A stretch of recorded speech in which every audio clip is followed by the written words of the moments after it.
नमस्ते दोस्तों, इस दिलचस्प श्रृंखला के तीसरे भाग में आपका स्वागत है, जिसका नाम है सभी धर्मों की शुरुआत कैसे हुई। इस श्रृंखला के पहले और दूसरे भाग में हमने मानवता और उसके देवताओं या पहले देवता के सबसे पुराने लिखित सबूतों पर नजर डाली। मैंने प्राचीन सुमेरियों के ईश्वर के बारे में बताया, जिन्हें अन्न कहा जाता है, जो सभी देवताओं के पिता के रूप में जाने जाते हैं। सेमिटिक परंपरा में उन्हें एल यानी सर्वोच्च के रूप में संदर्भित किया गया था। अब आप में से कुछ लोग शायद नहीं जानते होंगे कि सेमिट्स को अक्कादियन के नाम से भी जाना जाता था। सेमिट्स वह इब्राहिम तक की सेमिटिक वंशावली है, जो इज़राइल राष्ट्र बन गया। अब लोगों के ये दो समूह, सेमिट्स और सुमेरियन, अरारत के पहाड़ों से प्राचीन सुमेर में रहने आए थे। हाँ, वहीं बाइबिल की नाव उतरी थी। वे नूह की संतानों से आए थे, विशेष रूप से हाम और शेम से। इसीलिए अन्य या एल कौन थे, जो हमारे ज्ञात ग्रंथों में वर्णित पहले परमेश्वर थे? सिर्फ एक देवता नहीं, बल्कि परम प्रधान परमेश्वर। क्या एल या अन एक ही परमेश्वर हैं? और यदि वे वास्तव में अस्तित्व में हैं, तो आज अधिकांश लोग उनके बारे में क्यों नहीं जानते? अच्छा, बात यह है कि अधिकांश लोग उनके बारे में जानते हैं, लेकिन बस इस नाम से नहीं। वे परम प्रधान परमेश्वर के बारे में जानते हैं। हम यहाँ हजारों सालों की बात कर रहे हैं। समय के साथ उनकी पहचान बस विकृत हो गई और विभिन्न संस्कृतियों के कारण उनका नाम बदल दिया गया, और फिर निश्चित रूप से उस सूची में छोटे देवताओं को भी जोड़ा गया। सुमेरियों के अनुसार उनके नीचे के अन्य देवताओं को अन की संतान कहा जाता था, जिन्हें उनकी भाषा में अनुनाकी के रूप में जाना जाता था। अन का अर्थ है आकाश या परमेश्वर, और अनुनाकी का अर्थ मोटे तौर पर अन्न की संतान या शाही वंश के लोग, राजकुमार संतान है।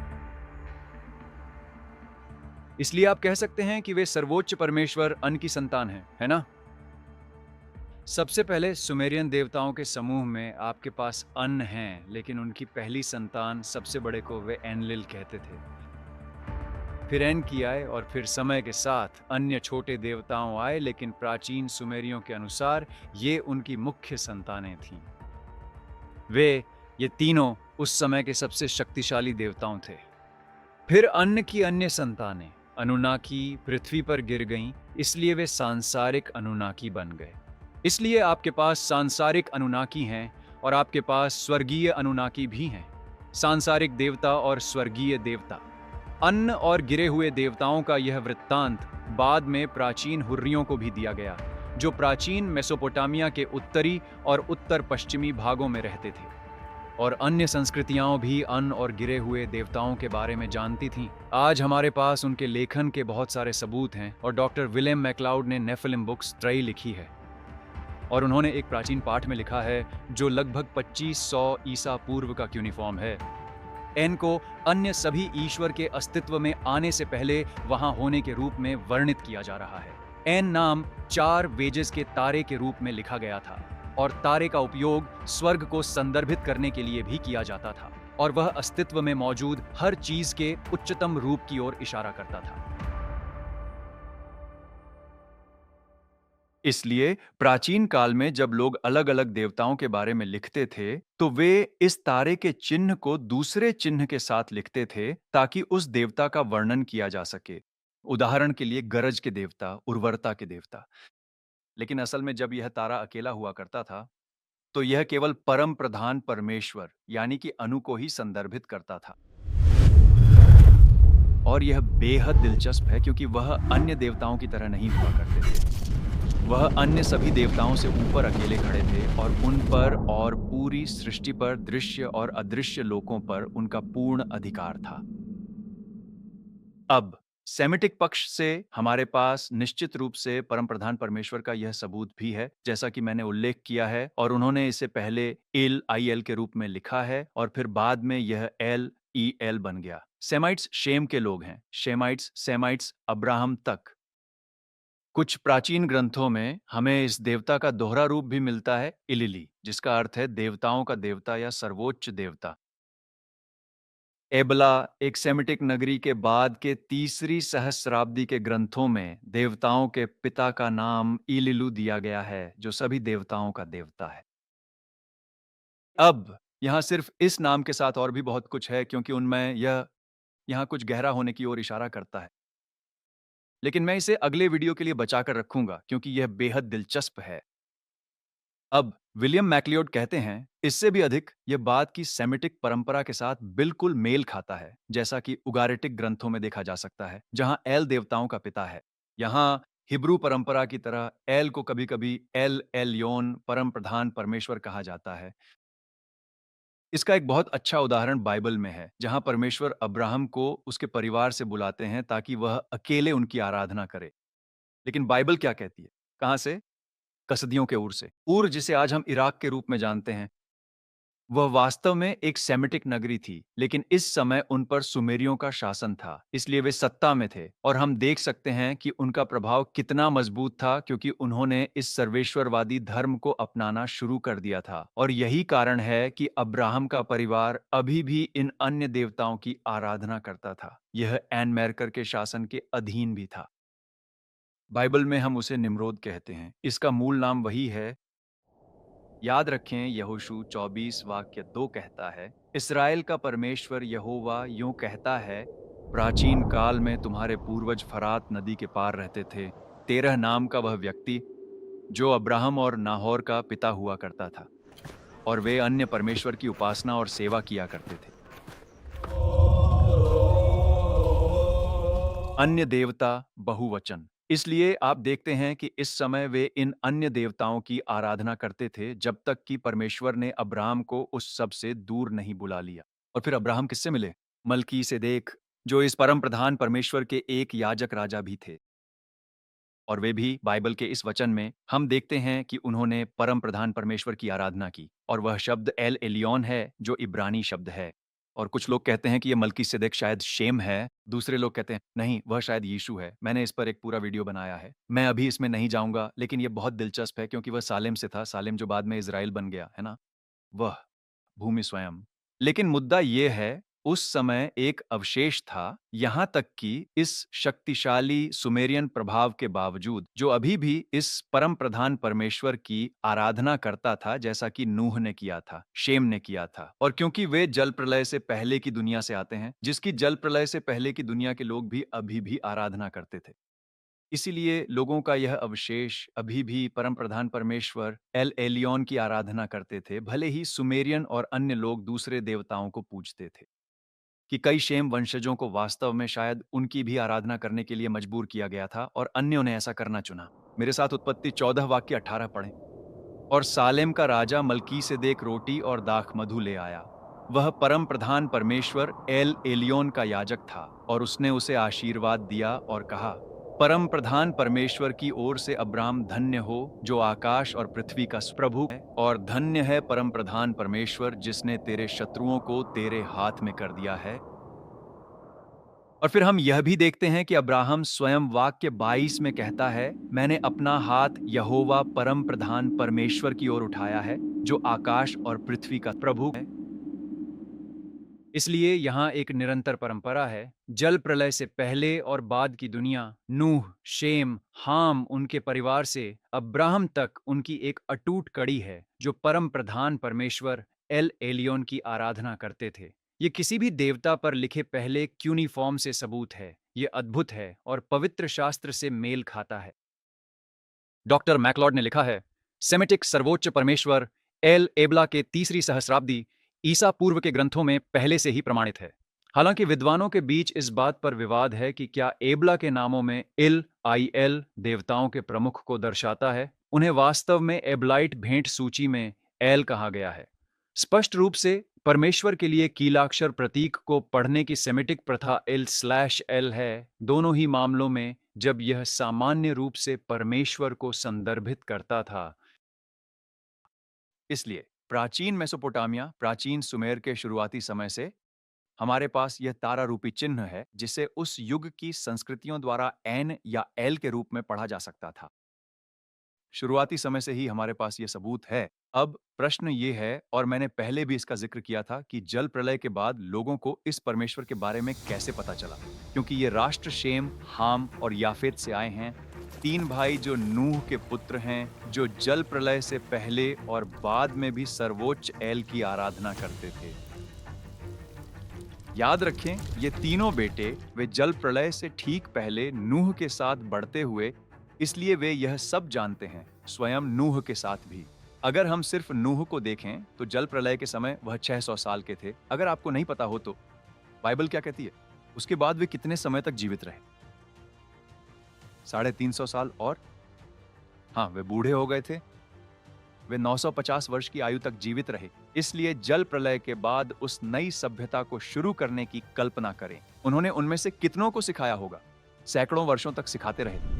अब आप किस समय रेखा का पालन करते हैं? सेप्टुअजिंट या मेसोरेटिक पाठ की तिथियों के आधार पर तिथियां थोड़ी बदल जाएंगी, लेकिन किसी भी तरह से हम निश्चित रूप से जानते हैं कि नूह और उनके सभी बच्चे जल प्रलय के बाद की अधिकांश प्रारंभिक दुनिया में जीवित रहे।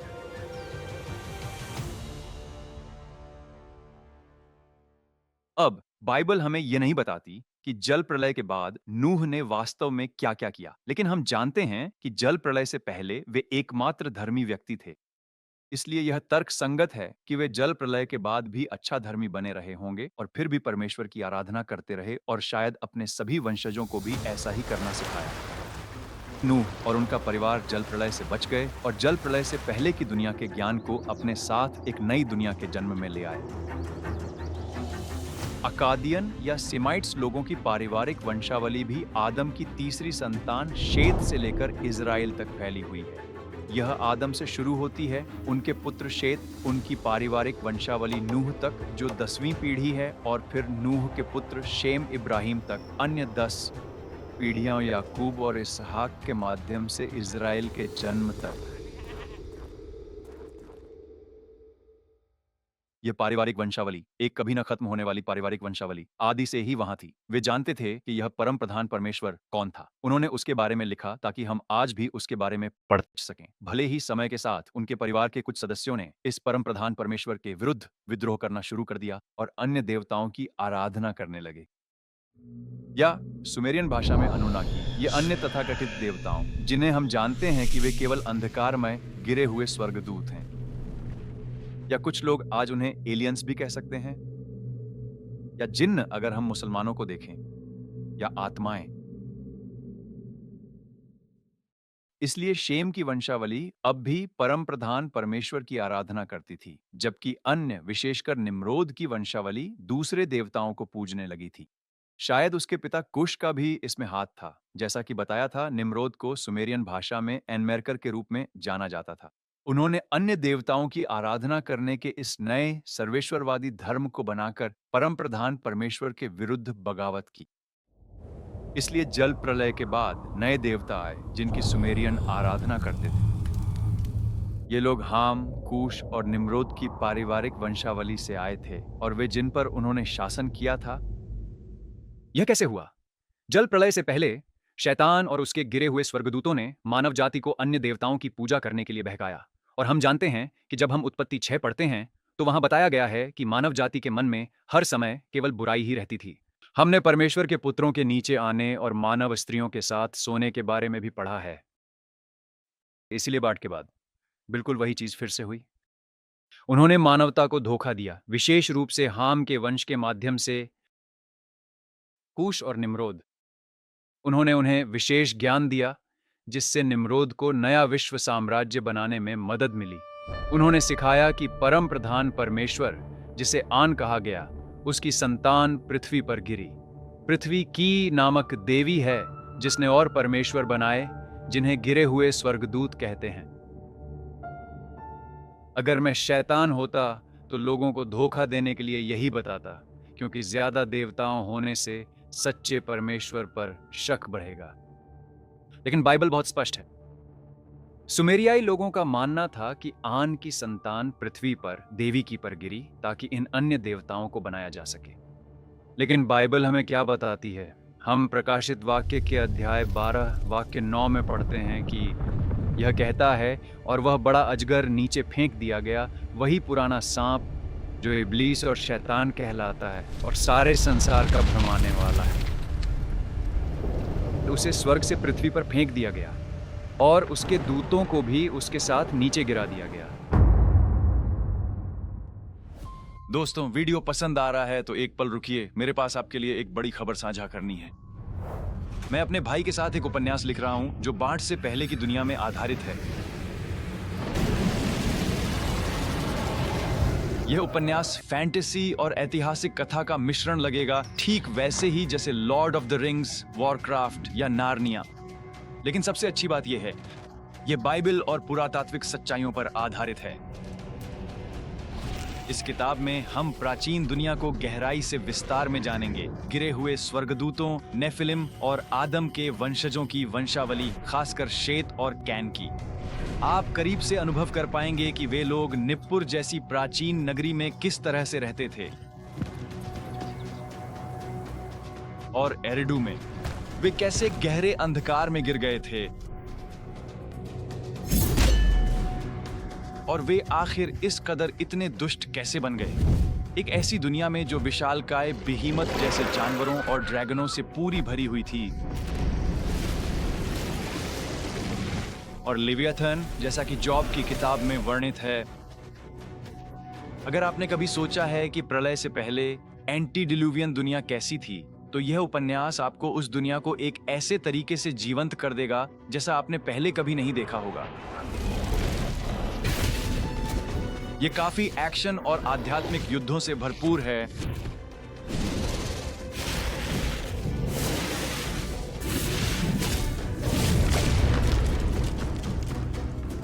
और मानवता के शुरुआती संघर्षों की गहरी समझ भी देता है। यह मानवता के सबसे बड़े सवालों के जवाब देता है। हम यहां क्यों हैं? जीवन का अर्थ क्या है? और जब हम मरते हैं तो हम कहां जाते हैं? और अब आती है सबसे रोमांचक बात। मैं आप सभी अपने अद्भुत सब्सक्राइबर्स को इस उपन्यास के पहले 4 अध्यायों तक विशेष रूप से मुफ्त में पहुंच दे रहा हूं। बस वीडियो डिस्क्रिप्शन में दी गई लिंक पर क्लिक करें, अपना नाम, ईमेल डालें और हम आपको भेज देंगे। अब अगर आप यह वीडियो काफी बाद में देख रहे हैं तो हो सकता है कि यह किताब पहले ही आ चुकी हो, और तब आप इसे हमारे किसी भी वेबसाइट पर DLM क्रिश्चियन लाइफस्टाइल या रुआक एंटरटेनमेंट से ले सकते हैं। ये अविश्वासियों और उन लोगों के लिए उपयुक्त है जो असमंजस में हैं, क्योंकि ये रोमांचक कहानी आपको अपनी ओर खींच लेगी, और इससे पहले कि आप जान पाएं, आप देखेंगे कि यह कैसे पवित्र बाइबल की सच्चाई से मेल खाती है।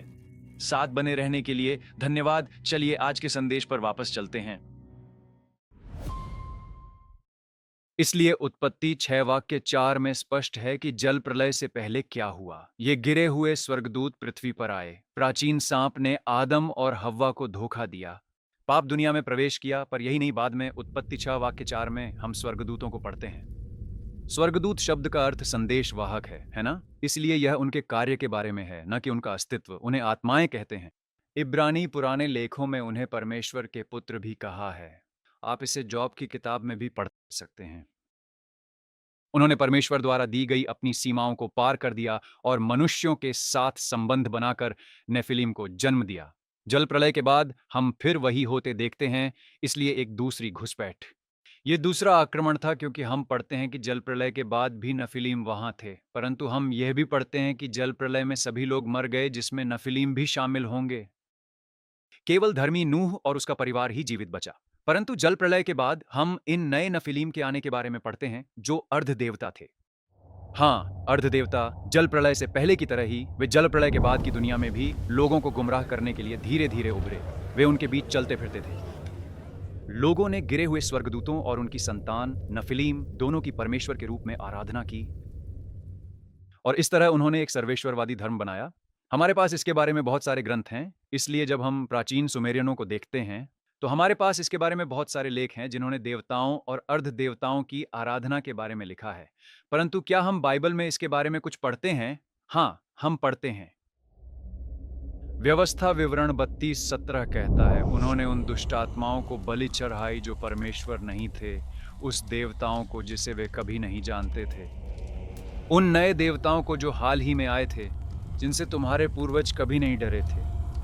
तुम उस चट्टान से बेखबर थे जिसने तुम्हें उत्पन्न किया, और तुम उस परमेश्वर को भूल गए जिसने तुम्हें जन्म दिया। अब उन अर्ध देवताओं के बारे में क्या, जिनके बारे में हम इतना पढ़ते हैं? जल प्रलय से पहले, जल प्रलय के बाद, सुमेरियनों सहित प्राचीन संस्कृतियों में, क्या हम बाइबल में उनके बारे में पढ़ते हैं? हाँ, हम पढ़ते हैं। जल प्रलय से पहले उत्पत्ति 6 वाक्य 4 कहता है, उन दिनों पृथ्वी पर नफिलीम थे। और उसके बाद भी, जिसका अर्थ है जल प्रलय के बाद। फिर उत्पत्ति 14 में हम पढ़ते हैं कि कैसे कुछ लोग थे जिन्होंने लूत को बंदी बना लिया था, और अब्राम उसे छुड़ाने गया और उसने इन सेनाओं से युद्ध किया। परंतु हम उन सेनाओं के बारे में पढ़ते हैं जिनसे उसने युद्ध किया, जिन्होंने अन्य लोगों को जीत लिया था। वे कौन थे? क्या वे मनुष्य थे? बाइबल कहती है कि वे नफिलीम थे। उदाहरण के लिए वाक्य 5 में यह विस्तार से उल्लेख किया गया है कि 14वें वर्ष में कदोरलाओमेर और उनके साथ आए राजाओं ने रपाइयों को पूरी तरह से पराजित कर दिया। वे अश्तेरोत करनैम में रहने वाले नफिलीम हैं। हाम में जूजी नामक लोग और शावे किर्याथैम में एमीम लोग बसे हुए थे। ये नेफिलिम की जातियां थीं। उस समय नेफिलिम की कई जातियां थीं।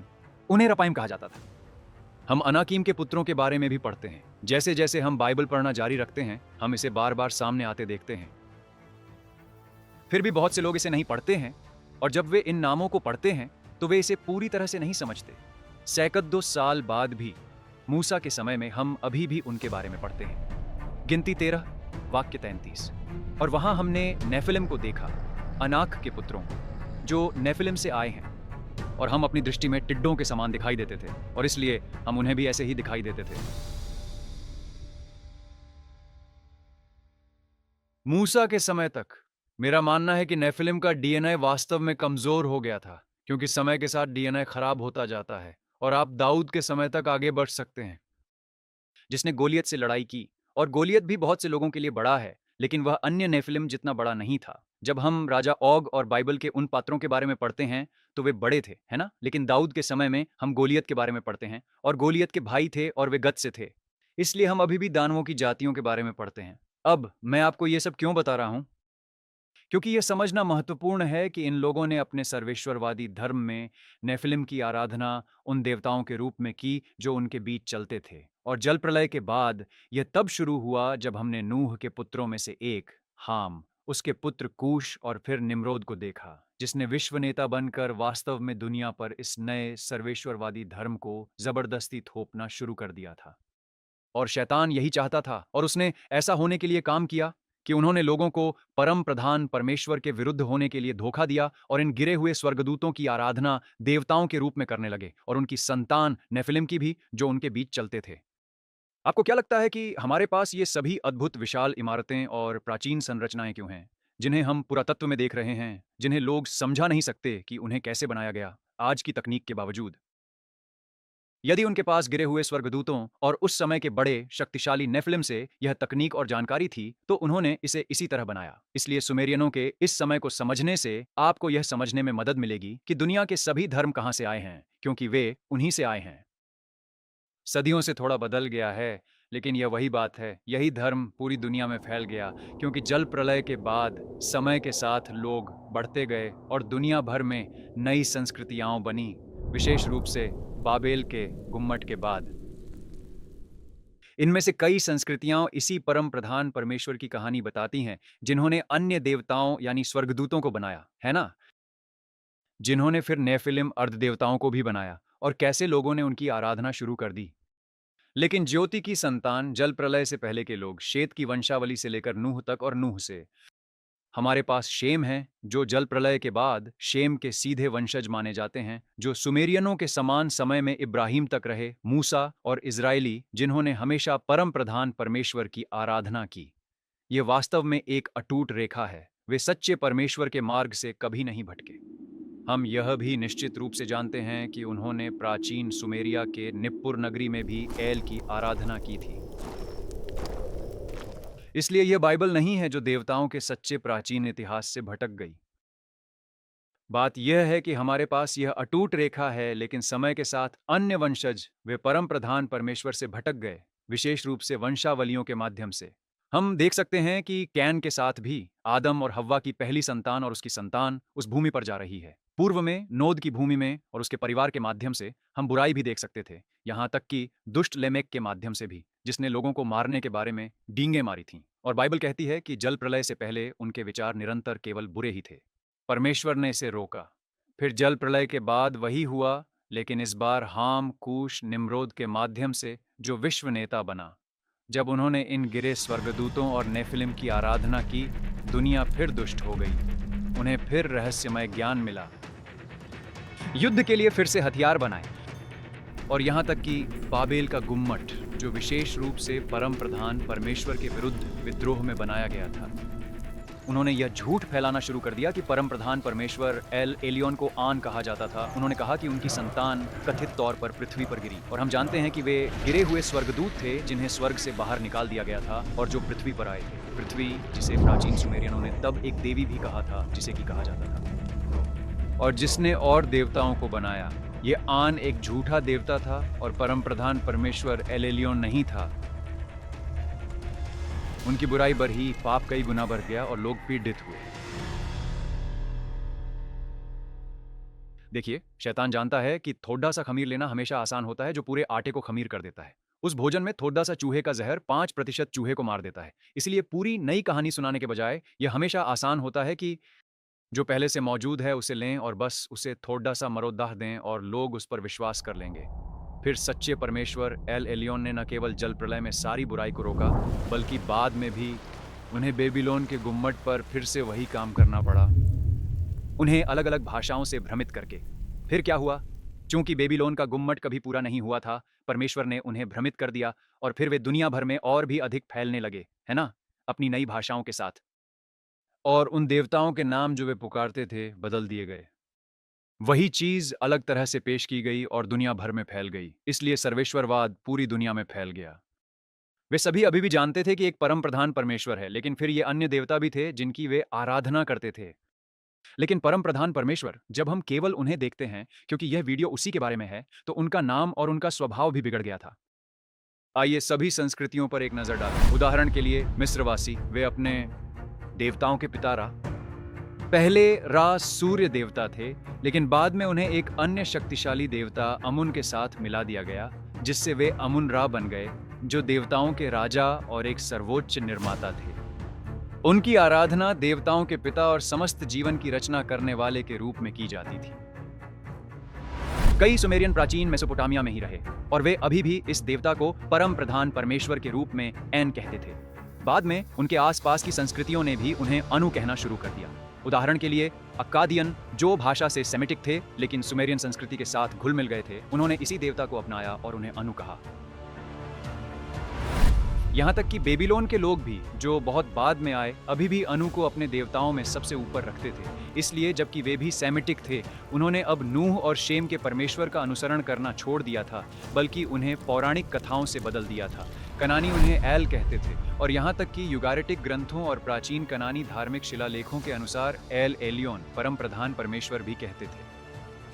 लेकिन फिर समय के साथ उन्होंने एल की इस आकृति या चरित्र को बिगाड़ दिया, जो परमेश्वर सबसे ऊंचा है, और वह उनके देवताओं के समूह का एक नाम मात्र का मुखिया बन गया। उन्होंने सच को झूठ के साथ मिला दिया, एक सच्चे परमेश्वर की याद को बाल, अशेरा और अन्य जैसे झूठे देवताओं के साथ मिला दिया। बाद में एजटेक पौराणिक कथाओं में ओमेटोटल सबसे ऊंचा परमेश्वर है, एक दोहरा देवता, पुरुष और महिला दोनों, जिसे सारी सृष्टि का स्रोत कहा जाता है।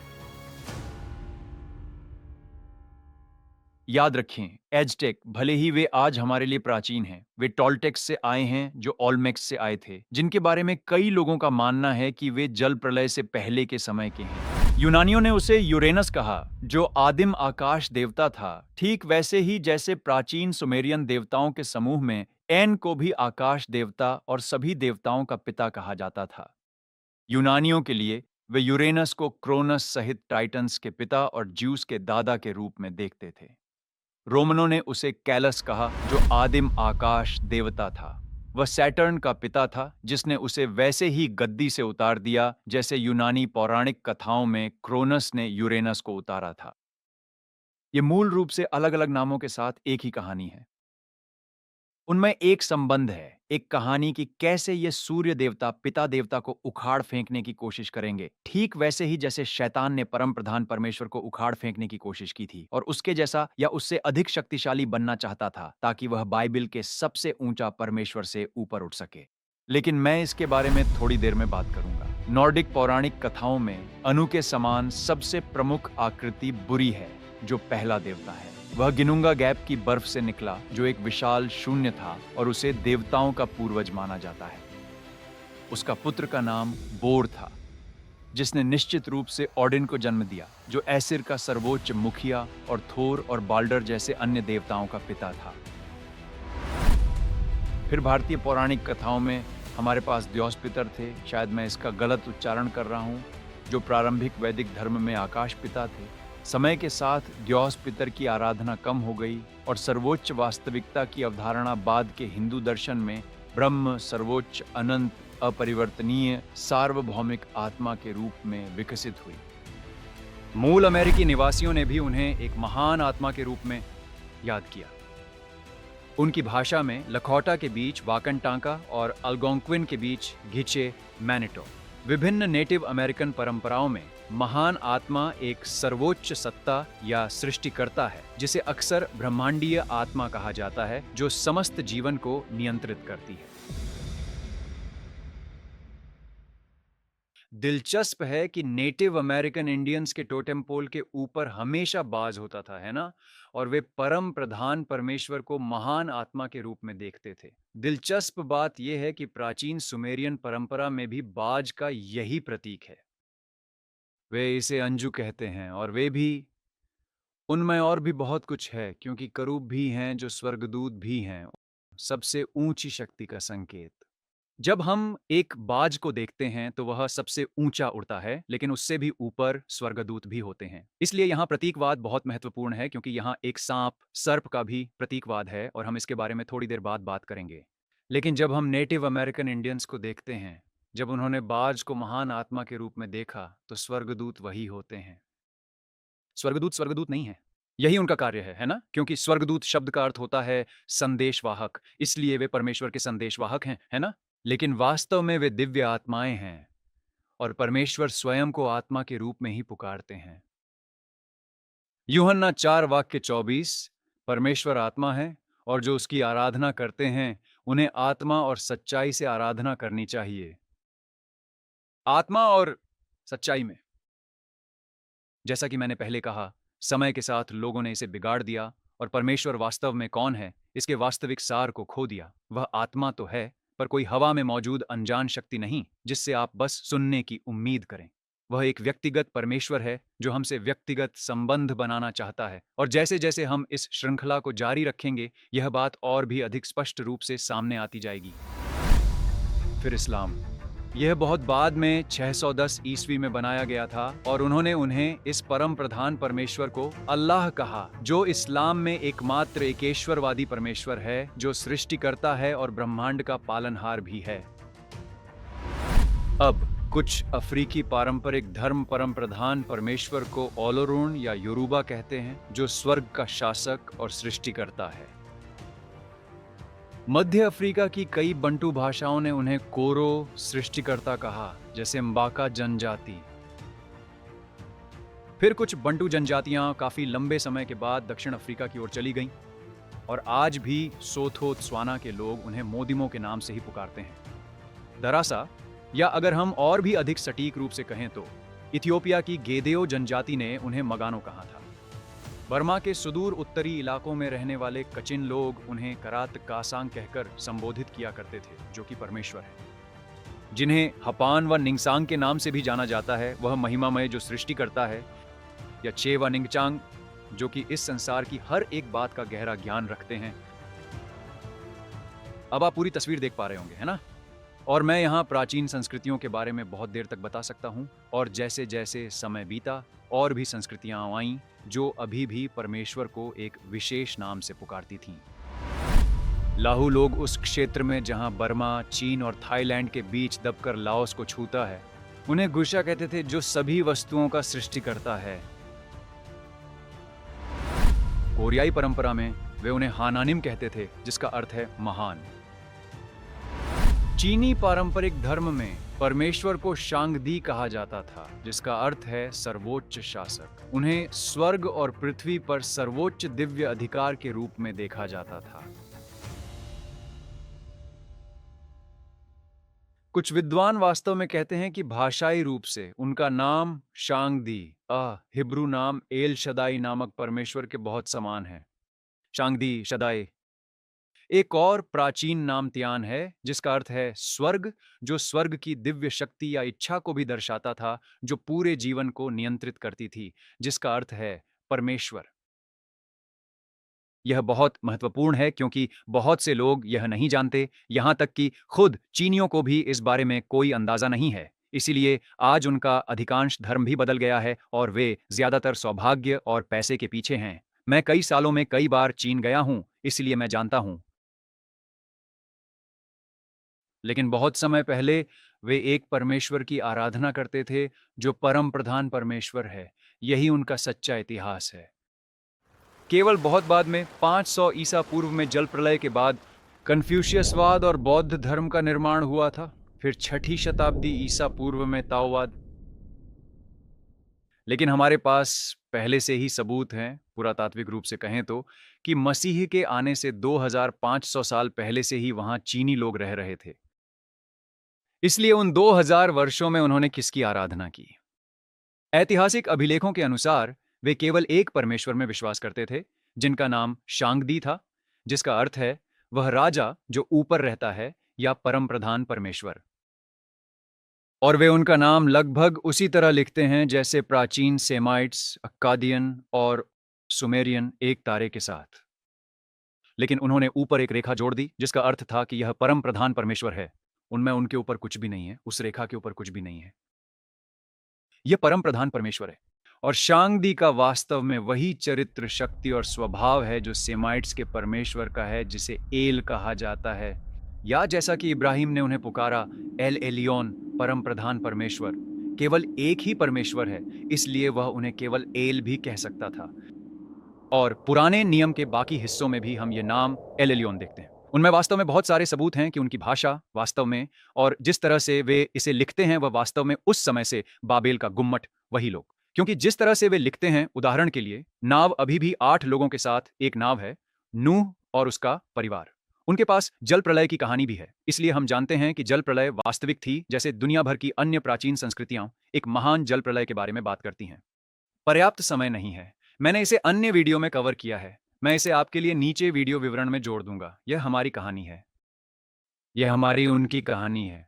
मनुष्यों के रूप में हम सब यहीं से आए हैं। कुछ लोग इसे कह सकते हैं, ओह वे अलग अलग धर्म हैं। बस उसे बाहर धकेल दें, क्योंकि वह कुछ ऐसा है जिसे हमने मनुष्यों के रूप में बनाया है। यह सिर्फ सत्य ही है, जीवन, जीवन का सत्य। बस अपने लिए सोचें। यदि आप अभी तक परम प्रधान परमेश्वर में विश्वास नहीं करते हैं, तो देखें कि सभी धर्म एक ही समय में सच नहीं हो सकते। इसका कोई मतलब नहीं बनता। सतही तौर पर कुछ चीजें समान हो सकती हैं, लेकिन वे सब एक जैसी या एक साथ सही नहीं हैं। लेकिन जब हम इन विभिन्न संस्कृतियों और धर्मों को गहराई से देखते हैं, तो उन सभी का पता परम प्रधान परमेश्वर तक ही लगाया जा सकता है। बाइबल के पिता परमेश्वर हमेशा से वहीं थे और हम आज भी उसी परमेश्वर की आराधना करते हैं, जिसकी आराधना जल प्रलय से पहले शेत के वंशज और जल प्रलय के बाद सेमाइट्स करते थे, जो बाद में इजरायली बने। दोस्तों, आज आप सबके साथ यहाँ होना बहुत अच्छा लग रहा है, लेकिन मुझे एक छोटी सी मदद चाहिए, क्योंकि मुझे एहसास हुआ है कि आप में से लगभग 70 से 80% लोग ये कभी नहीं जान पाते कि मैं हर हफ्ते नए वीडियो कब अपलोड करता हूँ, क्योंकि आपने हमारे चैनल्स पर नोटिफिकेशन बेल नहीं दबाई है। अगर हमारे वीडियो आपको प्रभु में बढ़ने में मदद करते हैं, तो क्यों ना सब्सक्राइब बटन पर क्लिक करें अगर आपने अभी तक सब्सक्राइब नहीं किया है, और फिर ऑल यानी ALL पर क्लिक करें, ताकि जब भी हम नया कंटेंट अपलोड करें, आपको हमारे सभी वीडियो की सूचना मिल सके। इसी तरह आपको पता चलेगा कि नया वीडियो कब आया है और आप अब कुछ भी मिस नहीं करेंगे। आपके समर्थन के लिए धन्यवाद। मेरी टीम और मैं, हम सच में इसकी सराहना करते हैं। और जब आप यहाँ हैं, तो क्यों ना हमें एक थम्स अप दें और इस वीडियो को सोशल मीडिया पर हर जगह प्रचार करें, क्योंकि इससे YouTube को लगेगा कि अरे ये एक अच्छा वीडियो है, इसे शेयर किया जा रहा है, इसलिए चलिए इसे और ज्यादा लोगों तक पहुंचाते हैं। इसी तरह आप हमारी मदद कर सकते हैं सुसमाचार को फैलाने में और मसीह के लिए और अधिक जीवन बचाने में। अब आइए आज के संदेश पर वापस चलते हैं। लेकिन समय के साथ कई संस्कृतियां इस परम प्रधान परमेश्वर उससे और वह वास्तव में कौन है उससे भटकने लगीं, शैतान और उसके गिरे हुए स्वर्गदूतों की वजह से, जिन्होंने लोगों को धोखा दिया। और ये प्राणी लोगों के लिए वास्तविक थे क्योंकि नेफिलिम उनके बीच चलते थे। गिरे हुए स्वर्गदूत वहां थे। वे मानवीय रूप ले सकते थे और खुद को लोगों के सामने प्रकट कर सकते थे। यह सब उन्हें परम प्रधान परमेश्वर उससे दूर ले जाने के लिए था, क्योंकि शैतान और उसके गिरे हुए स्वर्गदूत हमसे नफरत करते हैं, क्योंकि हम उसके स्वरूप में बनाए गए हैं। न केवल जल प्रलय से पहले के मनुष्यों ने उन्हें देखा, बल्कि उन्हें औजारों, रहस्यवाद और गुप्त कलाओं का ज्ञान भी प्राप्त हुआ। उन्होंने यह सब गिरे हुए स्वर्गदूतों से प्राप्त किया और उनकी परमेश्वर के रूप में आराधना की। गिरे हुए स्वर्गदूतों ने फिर नेफिलिम बनाने के लिए मानव स्त्रियों के साथ संबंध बनाए, पृथ्वी पर अर्धदेव जिनकी आराधना की जानी थी। उनमें एक और कारण है कि उन्होंने ऐसा क्यों किया। उत्पत्ति 3:15 की भविष्यवाणी के कारण स्त्री की संतान के बारे में और सांप की संतान के बारे में। इसे मैंने दूसरे वीडियो में समझाया है, मैं इसे आपके लिए वीडियो विवरण में जोड़ दूंगा। अच्छा, मैं विस्तार में बताना चाहता हूं, लेकिन इस वीडियो में समय नहीं है, इसीलिए वही हुआ जो जल प्रलय से पहले हुआ था और बाद में फिर से वही दोहराई गई। लेकिन अब खुद से पूछें, क्योंकि यह श्रृंखला इस बारे में है कि सभी धर्म कैसे शुरू हुए और ये अन्य प्राचीन देवताओं कौन थे जिनके सुमेरियन देवताओं के समूह में विशिष्ट नाम थे। क्योंकि आन जो सबसे महान परमेश्वर है, उसके नीचे कई देवताओं थे, है ना। मैंने पहले ही एनालिल और एंकी का उल्लेख किया है। वे कौन हैं और क्या हैं, ये आपके लिए बहुत दिलचस्प होने वाला है। सबसे बड़े को एनालिल कहा जाता था। उसे हवा, वायु, तूफानों के देवता के रूप में जाना जाता था, जो प्राकृतिक सेनाएं पर उसके नियंत्रण को दर्शाता है कि वह लाभकारी और विनाशकारी दोनों हो सकता था। लेकिन उसे पर्वत का परमेश्वर भी कहा जाता था और उसे उस व्यक्ति के रूप में जाना जाता था जो महान जल प्रलय का कारण बना। साथ ही उसका नाम देवताओं का राजा भी था। यह दिलचस्प है इसलिए क्योंकि बाद में ईसाई धर्म में हम नए नियम में यीशु के बारे में पढ़ते हैं, जो आए और उनके पास तूफानों और प्रकृति पर भी अधिकार था। उन्हें परमेश्वर का पुत्र भी कहा जाता था और उन्हें राजाओं का राजा भी कहा जाता था, है ना। क्या यहाँ कोई समानता है, या ये कोई विकृत अजीब रूप है जिसे सुमेरियनों ने बनाया है? या क्या कोई ऐसा देवता भी था जिसे प्राचीन सेमाइट्स द्वारा परमेश्वर का पुत्र भी कहा जाता था? क्या उठाते उन्हें अब्राहम से लेकर शेम तक की वंशावली, क्योंकि अगर हम आज यीशु की आराधना करते हैं तो यीशु पुराने नियम में थे, हम ये पहले से ही जानते हैं। लेकिन अब्राहम से पहले वह कहाँ थे?